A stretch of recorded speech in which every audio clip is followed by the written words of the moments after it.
అప్పుల బాధలు వెంటాడుతున్నాయా? అయితే 6 JVR వారి జాతిరత్నాలు ధరించండి. హాయ్, వెల్కమ్ టు మనం టీవీ. నేను మీ మనోజ్. పాకిస్తాన్ మాజీ ప్రధాని చనిపోయాడా, చంపేశారా, నిజంగా హెల్త్ కండిషన్ బాగాలేదా? సో ఇలాంటి వార్తలు ఎందుకు వస్తున్నాయి? అసలు ఫస్ట్ బెలూచిస్తాన్కి సంబంధించిన మీడియా సంస్థ ఎందుకు ఆయన మీద విషప్రయోగం జరిగిందని చెప్పి ప్రపంచ మీడియాకి చెప్పింది? సో కొన్ని మనం ఫ్యాక్ట్స్ చెక్ చేసే ప్రయత్నాలు చేద్దాం. పర్టికులర్గా మనోడికి ఇంత పాజిటివ్ హైప్ క్రియేట్ అవ్వడానికి కారణం ఏంటంటే, ఫస్ట్ థింగ్ మనోడు క్రికెటర్ ఫస్ట్, అండ్ దాంతోపాటుగా పాకిస్తాన్లో ఇన్ఫ్లేషన్ రాకుండా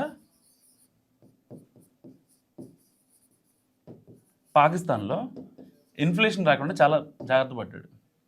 ఈ ద్రవ్యోల్బణం పడిపోవటం, కింద పడటం, పైకి లేవటం అంటారు కదా, సో అది రాకుండా. ఎందుకంటే పాకిస్తాన్ ప్రజలు ఇప్పుడు నిజంగా ఒక రకంగా చెప్పాలని లిటరల్లీ రాడ్ రియాలిటీ మాట్లాడుకోవాలంటే చిప్పకూడు తింటున్నారు. మొన్న రీసెంట్గా టమాటాలు 700 రూపాయలు కేజీ, ఆనియన్స్ 470 రూపాయలు కేజీ. ఎందుకు? కనీసం ఎవరు పంపించట్లా. మొన్న బెలూచిస్తాన్తో వాళ్ళతో ఆర్మీ లిబరేషన్ వాళ్ళతో గొడవలు పెట్టుకున్నారు. అక్కడ నుంచి రావాల్సినవి ఆగిపోయాయి. ఖర్జూరాలు ఏంటి, టమాటాలు ఏంటి, బెండకాయలు ఏంటి, అన్నీ ఆగిపోయాయి. ఇక్కడ పండిస్తారంటే వీళ్ళు పండించరు.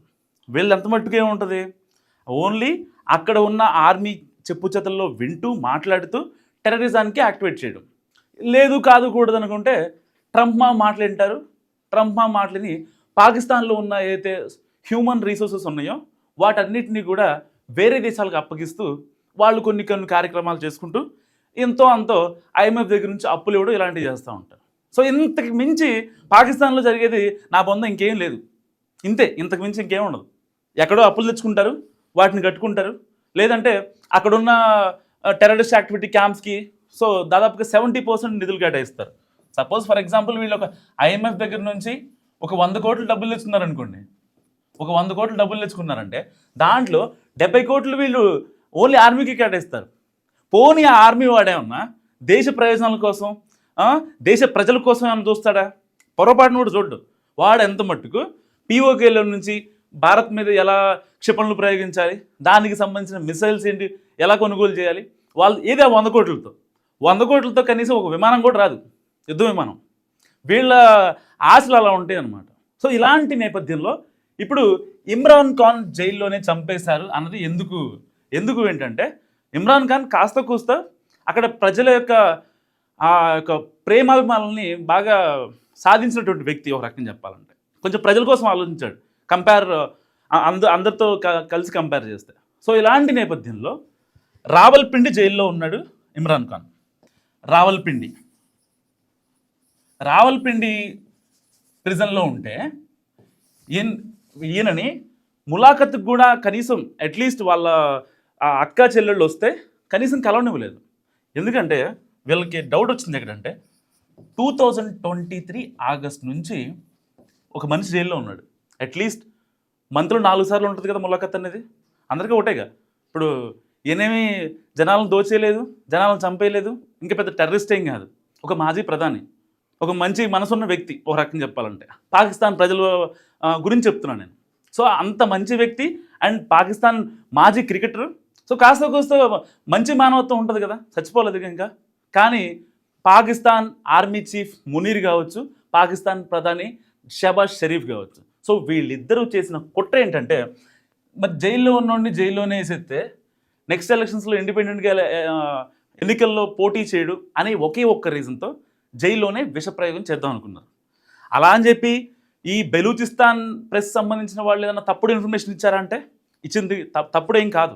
ఆయన చనిపోలేదు, ఇది వాస్తవం. రావల్పిండి ప్రిజన్ ఆఫీషియల్స్ కూడా కన్ఫర్మ్ చేశారు, ఆయనకి ఎలాంటి ఇబ్బంది లేదు, ఆయన హెల్తీగా ఉన్నారు. హోటల్కి మించి 5 స్టార్ హోటల్స్కి మించి ఫుడ్ని ఆయన తీసుకుంటున్నారు.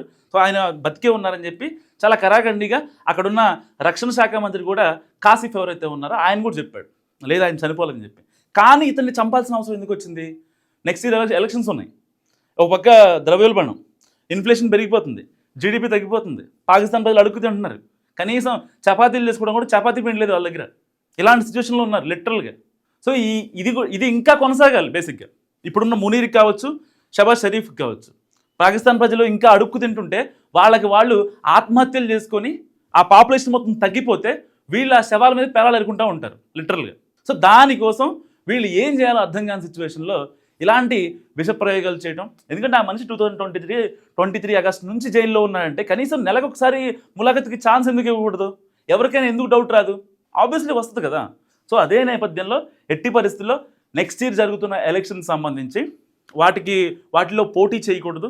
ఒకవేళ ఈయన కనుక బాహుబలిలో ఒక డైలాగ్ ఉంటుంది కదా, వాడు ఎక్కడున్నా రాసేయాలని చెప్పి. సో ఇతను బయటికి వస్తే మళ్ళీ ఆ సిచ్యువేషన్స్ మొత్తం మారిపోయి ప్రజలు ఎక్కడ ఎదురు తిరుగుతారనే ఒక భయంతో ఇప్పుడు ఆయన్ని లోపల చంపేద్దాం అనుకున్నారు.